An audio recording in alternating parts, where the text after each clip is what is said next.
स्वागत है आपका ईटी नाउ स्वदेश पर। आप देख रहे हैं मनी मॉर्निंग। मैं हूं आपके साथ अशेषा अध्वर्यु और अगले आधे घंटे में हम आपको बताएंगे ग्लोबल बाजारों से किस तरह के संकेत निकल कर आ रहे हैं।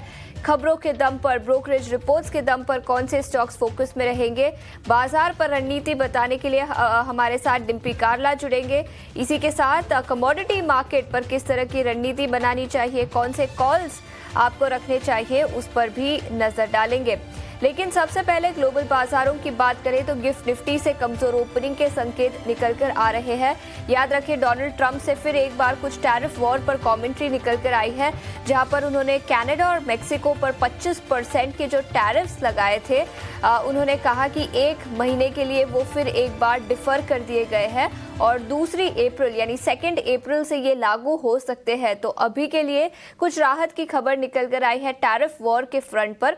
लेकिन इसके अलावा स्टील और एल्यूमिनियम के इंपोर्ट्स पर जो टैरिफ, याद रखें 25% की टैरिफ इस पर भी लगाई गई है, वो अगले हफ्ते से लागू होंगे। 12 मार्च उसकी डेट होगी और उसमें कोई बदलाव नहीं होंगे। तो हाँ, कनाडा और मेक्सिको के टैरिफ्स पर 1 महीने की छूट दे दी गई है, लेकिन स्टील और एल्यूमिनियम के टैरिफ्स अभी भी अगले हफ्ते से लागू होंगे। ऐसी कमेंट्री डोनाल्ड ट्रंप से फिर एक बार निकलकर आई है।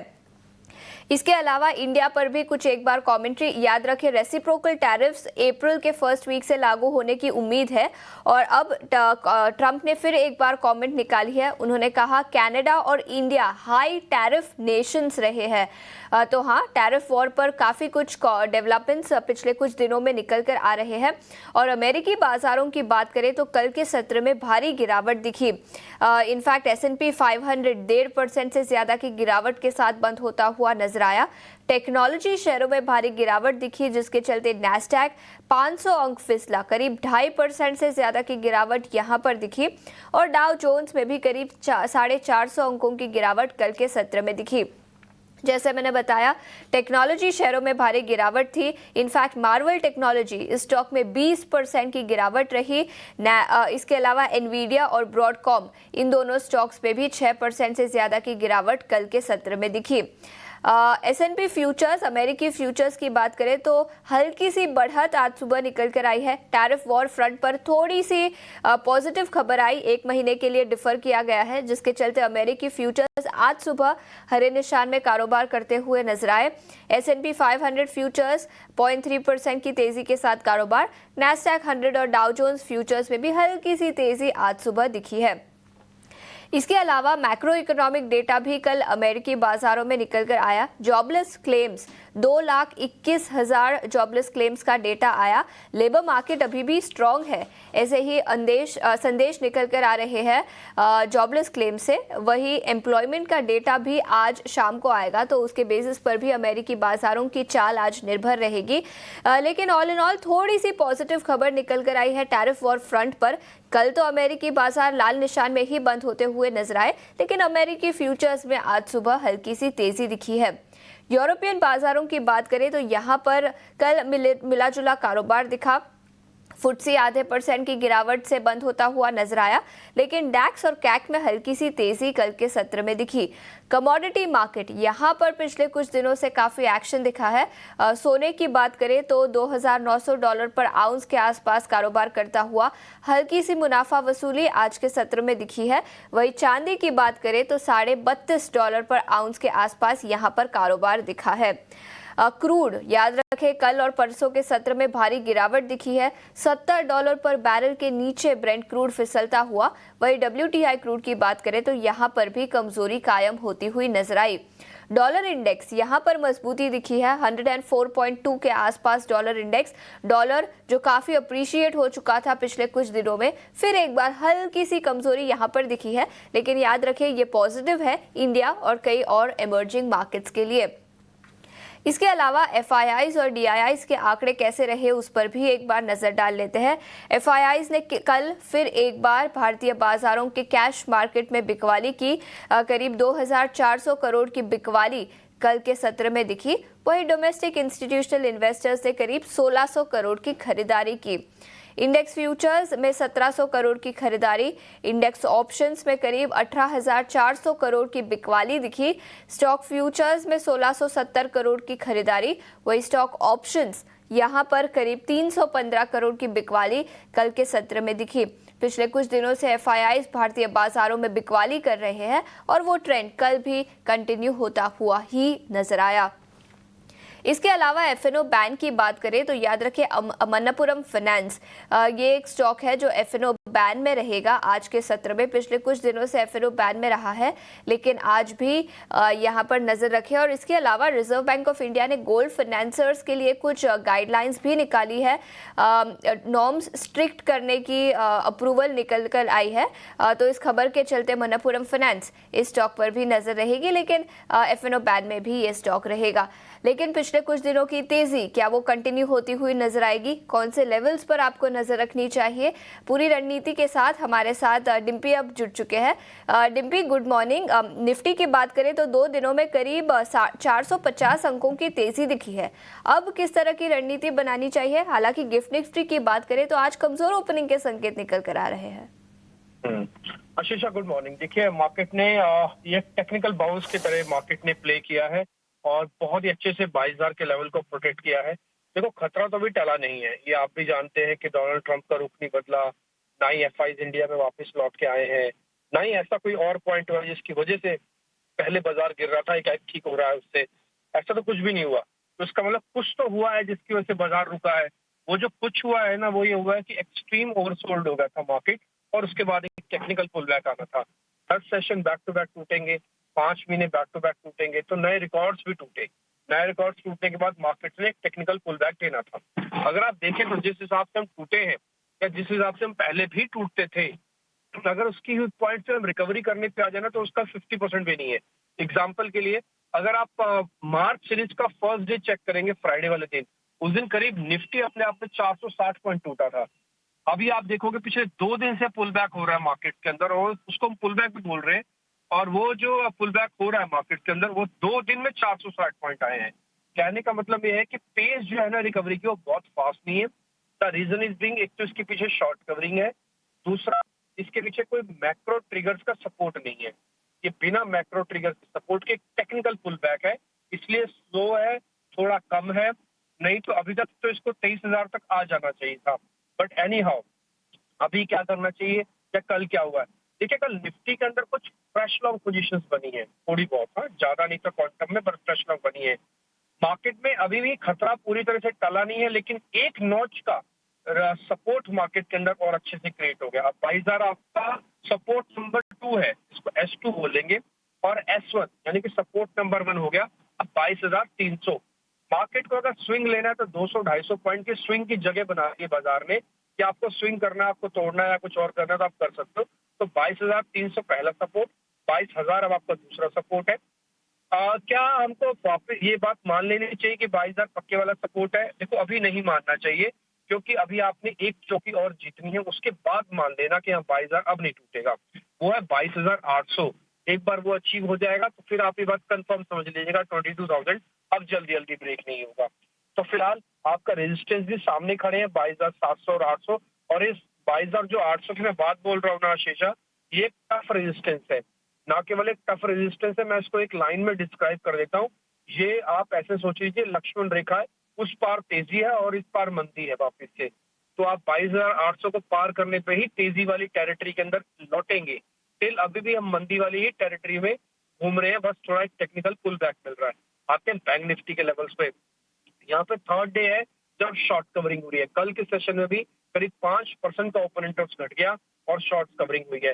कहने का मेरे मतलब सिर्फ यही है कि शॉर्ट्स जो सिस्टम में थे, specially in the bank Nifty, वो काफी हद तक स्क्वीज हुए हैं।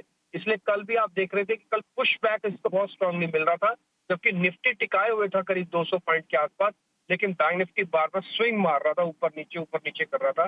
द रीजन इज बीइंग क्योंकि सिस्टम में शॉर्ट स्क्वीजिंग काफी हुई है। अब फ्रेश लॉन्ग की रिक्वायरमेंट है, बैंक निफ्टी को बेसिक रिक्वायरमेंट है, लेकिन लेवल अच्छे से पार किए हुए हैं, इसलिए 48,000 आपका बेस है, ये S2 बनेगा। 48,300 आपका S1 यानी कि सपोर्ट नंबर 1 है। और अगर आप पुल बैक देखेंगे तो पहले 48,800, फिर 49,000 आपका सपोर्ट बनेगा। 49,200 भी आप काउंट कर सकते हैं, क्योंकि वहां पे 20 दिन की मूविंग एवरेज पहले से ही अवेलेबल है। तो आपको कोई एग्रेशन नहीं करना, कोई डिप्रेशन नहीं करना, कोई एवरेज नहीं करना, कुछ नहीं करना। जो ले रखा है by right and sit tight वाले फॉर्मूले पे चलते जाओ। और दूसरा, no aggression and no depression. जो हो रहा है मार्केट अपने हिसाब से हील कर रहा है और उसको हील होने दो। ये स्विंग्स बढ़ेंगे आगे चल के, बट आप घबराइएगा नहीं। बिल्कुल, तो ये कुछ लेवल्स जहां पर आपको नजर रखनी चाहिए निफ्टी और बैंक निफ्टी पर 22,300 और 22,000 ये दो इंपॉर्टेंट सपोर्ट लेवल्स होंगे।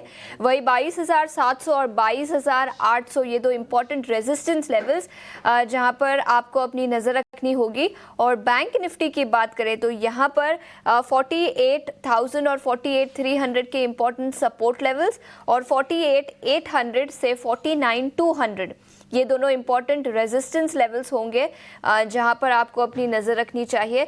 लेकिन याद रखें पिछले 2 दिनों में निफ्टी में अच्छी खासी तेज़ी दिखी है, करीब 450 अंकों की। और बैंक निफ्टी की बात करें तो 3 दिनों से लगातार हरे निशान में बंद होता हुआ नजर आया। लेकिन गिफ्ट निफ्टी से कमज़ोर ओपनिंग के संकेत आज भी निकल कर आ रहे हैं। अमेरिका के बाजारों में कल के सत्र में तेजी दिखी थी, गिरावट दिखी थी, जिसका इम्पैक्ट गिफ्ट निफ्टी पर आज के सत्र में बढ़ते हैं। और कुणाल परार जो वाइस प्रेसिडेंट है technical research choice equity broking के, हम तक जुड़ नहीं पाए लेकिन उन्होंने अपने कॉल्स हम तक ज़रूर भेजे हैं। ICICI बैंक बैंकिंग सेक्टर से ये एक स्टॉक जहां पर उन्होंने खरीदारी की राय दी है। 1205 का स्टॉप लॉस रखने की सलाह, 1235 1235 से 1250 तक के लेवल्स नजर आ सकते हैं, ऐसा उनका मानना है। तो ICICI बैंक इस स्टॉक पर खरीदारी की राय 1205 के स्टॉप लॉस के साथ यहां पर खरीदारी के मौके बन सकते हैं, ऐसा उनका मानना है। लेकिन आगे बढ़ते हैं, खबरों के दम पर कौन से स्टॉक्स फोकस में रहेंगे ये बताने के लिए अब हमारे साथ अंश जुड़ चुके हैं। अंश, गुड मॉर्निंग। बताएं कहां पर खबरें निकल कर आई है, कुछ ऑर्डर विंस भी है जिसके दम पर भी कई स्टॉक्स फोकस में होंगे। Good morning. बिल्कुल, तो सबसे पहले शुरुआत हम गोल्ड लोन कंपनी से करेंगे। सोर्सेज के अनुसार जो कंपनीज गोल्ड लोन देती है उनसे आरबीआई गोल्ड लोन प्रोसेस को स्ट्रिक्ट करने की मांग करने वाली है। आरबीआई चाहती है कि ये जो कंपनीज है वो एक स्टैंडर्ड प्रोटोकॉल फॉलो करें। इसके अलावा बजाज फिनसर्व भी फोकस में रहेगा क्योंकि कंपनी ने अपने बिजनेस अपडेट शेयर किए फरवरी के लिए। और यहाँ हम देख रहे हैं कि Bajaj aliens general insurance company की बात करें तो यहाँ पे ग्रॉस डायरेक्ट प्रीमियम जो अंडररिटन होता है वो कुछ 1219 करोड़ का बताया गया है। तो Bajaj aliens life insurance company का देखें तो यहाँ पे टोटल प्रीमियम जो है वो 1080 करोड़ का रिकॉर्ड किया गया है फेब महीने के लिए। इसके अलावा कल्पतरू प्रोजेक्ट भी फोकस में रहेगा। कंपनी ने अपनी जो इंटरनेशनल सब्सिडरी है वहां से उनको एक ऑर्डर मिला है कुछ 2300 करोड़ का, जिसके चलते यहाँ पे एक पॉजिटिविटी नजर आ सकती है। ब्रिगेड एंटरप्राइज भी फोकस में है क्योंकि कंपनी ने ब्रिगेड LTS लॉन्च किया है चेन्नई में। ये एक रेजिडेंशियल प्रोजेक्ट है जिसकी रेवेन्यू पोटेंशियल देखे तो यहाँ पे 1700 करोड़ का बताया गया है। BEL भी फोकस में है क्योंकि कंपनी को ऑर्डर मिला है करीबन 577 करोड़ का।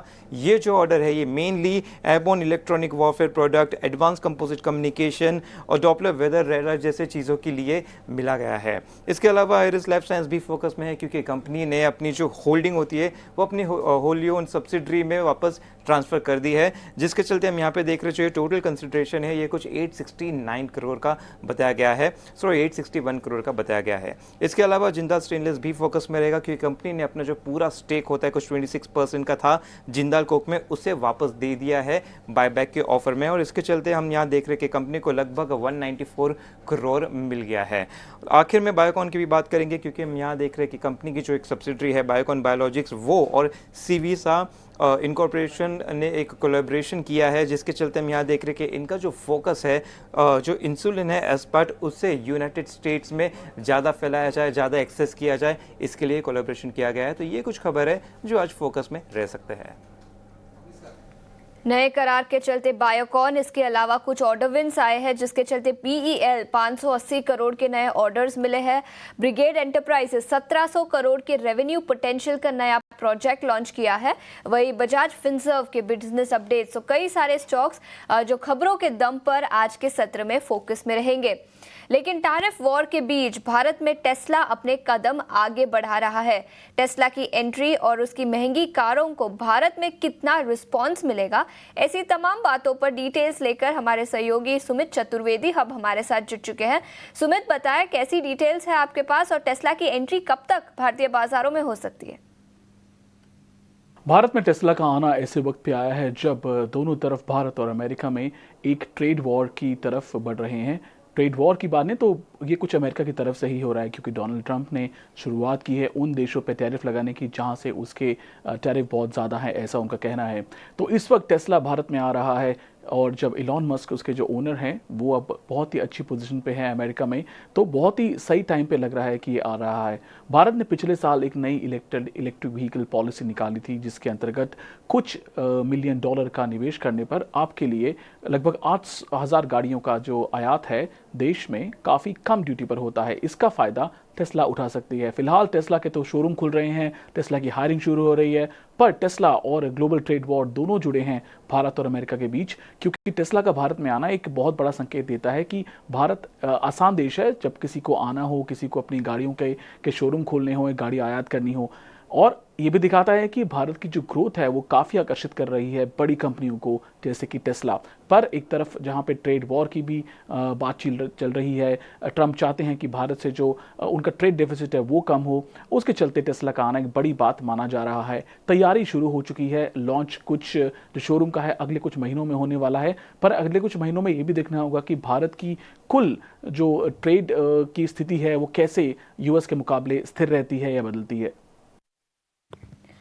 बिल्कुल, इंडियन ऑटो सेक्टर में टेस्ला की एंट्री के चलते कंपटीशन बढ़ती हुई नजर आ सकती है, और इसी के चलते ऑटो सेक्टर में पिछले कुछ दिनों में तनाव भी दिखा है। लेकिन आगे बढ़ते हैं, कमोडिटी मार्केट पर नजर डालते हैं, और कमोडिटी मार्केट पर रणनीति बताने के लिए आज हमारे साथ एचडीएफसी सिक्योरिटीज के अनुज गुप्ता जुड़ चुके हैं। अनुज सर, गुड मॉर्निंग और शुक्रिया समय निकालकर जुड़ने के लिए। सबसे पहले कच्चे तेल की ही बात करेंगे। हाँ, आज के सत्र में थोड़ी सी तेजी दिखी है, लेकिन पिछले कुछ दिनों की बात करें तो याद रखें कच्चे तेल में भारी गिरावट दिखी है। ब्रेंट क्रूड की बात करें तो $70 पर बैरल के नीचे फिसलता हुआ। कई सारे रीजंस है। ओपेक प्लस ने सप्लाई बढ़ाने की बात की है, 2 लाख बैरल्स पर डे के हिसाब से सप्लाई बढ़ता हुआ नजर आ सकता है। डिमांड सप्लाई मिसमैच होने की संभावना है, जिसके चलते कच्चे तेल के दाम इनफैक्ट पिछले कुछ दिनों में ही नहीं, फरवरी 1 से अब तक देखें तो करीब 8% की गिरावट कच्चे तेल के दामों में दिखी है। और ओपेक प्लस के अलावा ग्लोबल टैरिफ वॉर के चलते डिमांड की चिंताएं हैं, जिसके चलते कच्चे तेल में WTI क्रूड की ही बात करें तो $66 पर बैरल के आसपास कारोबार करता हुआ। वही ब्रेंट क्रूड में भी भारी गिरावट दिखी है। अनुज सर, गुड मॉर्निंग। क्या आप हमें बता सकते हैं कच्चे तेल में किस तरह की रणनीति होगी और कौन से लेवल्स पर भारी गिरावट के बाद अब हमें नजर रखनी चाहिए? Good morning. देखिए, सप्लाईज बढ़ने की वजह से एक सेलिंग प्रेशर देखने को मिला है। हमें लगता है कि आज भी एक सेलिंग प्रेशर देखा जा सकता है। तो सेल ऑन राइज की स्ट्रेटेजी रहेगी, क्रूड में करीबन 5850 के आसपास बिकवाली करें। स्टॉप लॉस 5935 का लगाएं। टारगेट लग रहा है कि नीचे 5720 तक देखने को मिल सकता है। कल भी हमने एक हायर लेवल से गिरावट आती हुई देखी थी। आज भी लग रहा है कि भावों में सेलिंग प्रेशर रहेगा, तो सेल ऑन लगते हैं। ठीक है, तो ये नजरिया क्रूड ऑयल पर बिकवाली की राय यहाँ पर दी जा रही है। लेकिन अनुज सर, इसके अलावा सोने और चांदी पर किस तरह की रणनीति बनानी चाहिए? देखिए, कल चांदी में हमने अच्छी खासी रिकवरी आती हुई देखी थी। हालांकि गोल्ड फ्लैट था, तो हमें लगता है कि चांदी में अगेन एक पॉजिटिव ट्रेंड आ सकता है। तो सिल्वर के अंदर खरीदारी का ट्रेड बना सकते हैं। करीबन 97,850 के अराउंड में खरीदारी करें। स्टॉप लॉस 97,200 का लगाएं। टारगेट लग रहा है कि 98,900 तक देखने को मिल सकता है। तो सिल्वर हमें लगता है कि एक अच्छा ऑप्शन हो सकता है खरीदारी करने के लिए। निचले स्तर मिले, बाय ऑन डिप्स की स्ट्रेटेजी यूज कर सकते हैं। तो ये नजरिया सोने और चांदी पर खरीदारी की राय। और इसके अलावा बेस मेटल्स, चाइना में भी काफ़ी कुछ हो रहा है, स्पेशली फेरस साइड पर स्टील मिल्स को प्रोडक्शन कट करने की सलाह दी गई है। लेकिन ऐसे में बेस मेटल्स, इंडस्ट्रियल मेटल्स, यहाँ पर कौन सी स्ट्रैटेजी बनानी चाहिए? कॉपर में हमने एक अच्छी खासी मोमेंटम आते हुए देखा था। कल बेस मेटल सभी पॉजिटिव रहे थे। हमें लगता है कि आज के ट्रेडिंग सेशन में भी पॉजिटिविटी रह सकती है। तो कॉपर में बाय ऑन डिप्स की स्ट्रेटेजी यूज कर सकते हैं। करीबन 882 में खरीदारी करें। स्टॉप लॉस 878 का लगाएं। टारगेट 894 तक देखने को मिल सकता है। तो बेस मेटल्स में कॉपर में खरीदारी का ट्रेड बना सकते हैं। कॉपर पर खरीदारी करने की सलाह 894 तक के लेवल्स नजर आ सकते हैं। अनुज जी, बहुत बहुत शुक्रिया समय निकालकर हमारे साथ आज सुबह जुड़ने के लिए और कमोडिटी मार्केट पर अपनी रणनीति देने के लिए। इतना ही समय था हमारे पास इस शो पर। से कमजोर ओपनिंग के संकेत, शायद कमजोर शुरुआत भारतीय बाजारों में दिख सकती है। आप कहीं मत जाइए, बने रहिए ET Now स्वदेश के साथ। नमस्कार।